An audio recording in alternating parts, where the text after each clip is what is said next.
Coming up tonight, the SAF will review its PES medical classification system dubbed outdated and retrogressive.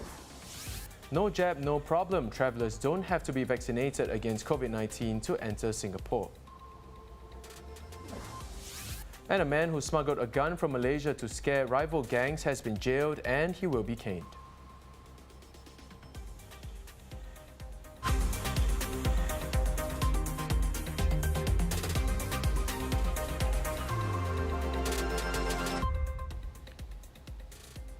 This is the Straits Times Newsnight. Good evening, I'm Dylan Ang.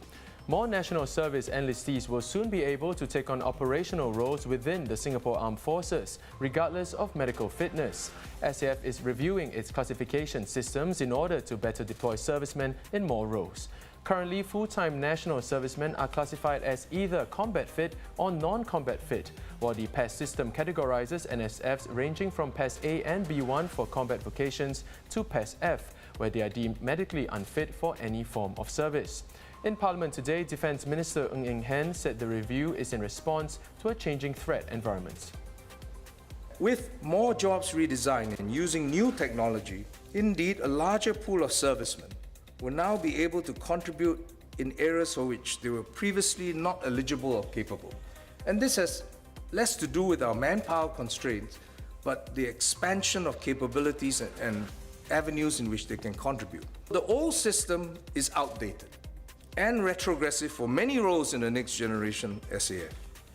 Moving forward, the SAF will use an updated and refreshed medical classification system, which together with its PES system will better match vocations and deployment of national servicemen. Meanwhile, to be ready for the next big pandemic or biological threat, Singapore will get its first top-level biosafety containment lab by 2025. $90 million will be spent to upgrade the capabilities of the National Defence Research Agency.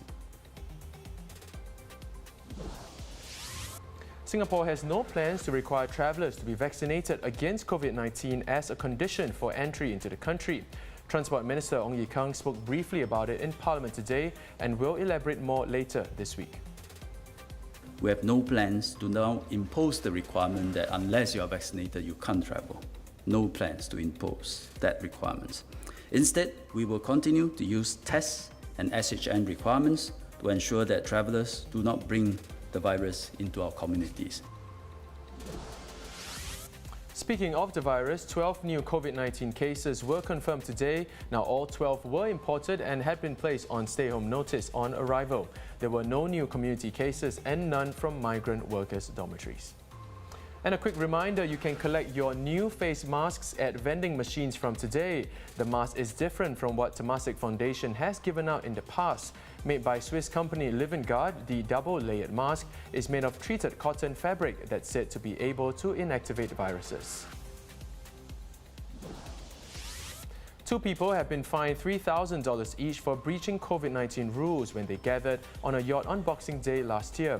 Singapore PR Mark Lau San Mao and Briton Amy Grace Robner are the first two people to be dealt with in court. The cases involving 8 other Britons are still pending. In other news from the court, a 26-year-old Singaporean man who smuggled a gun from Malaysia to scare rival gang members has been sentenced to 7 years and 10 months jail with 6 strokes of the cane. Food store operator Muhammad Ikram Abdul Aziz pleaded guilty to possessing a Shooter Seas Hawk pistol, which he had bought from Malaysia for about $1,400. He was caught in October 2019 after officers from the Central Narcotics Bureau detained him for suspected drug consumption and raided his flat. Trial has begun for Yeo So Nam, an anesthesiologist and director of the pain specialist clinic at the 2 Mount Elizabeth hospitals, who is facing 4 charges for molesting a woman multiple times. The 52-year-old is accused of committing the offences in October 2017, where he is said to have performed acts such as gripping the 32-year-old victim's breasts and kissing her on the head. It was not mentioned if she was his patient or colleague. The trial continues tomorrow.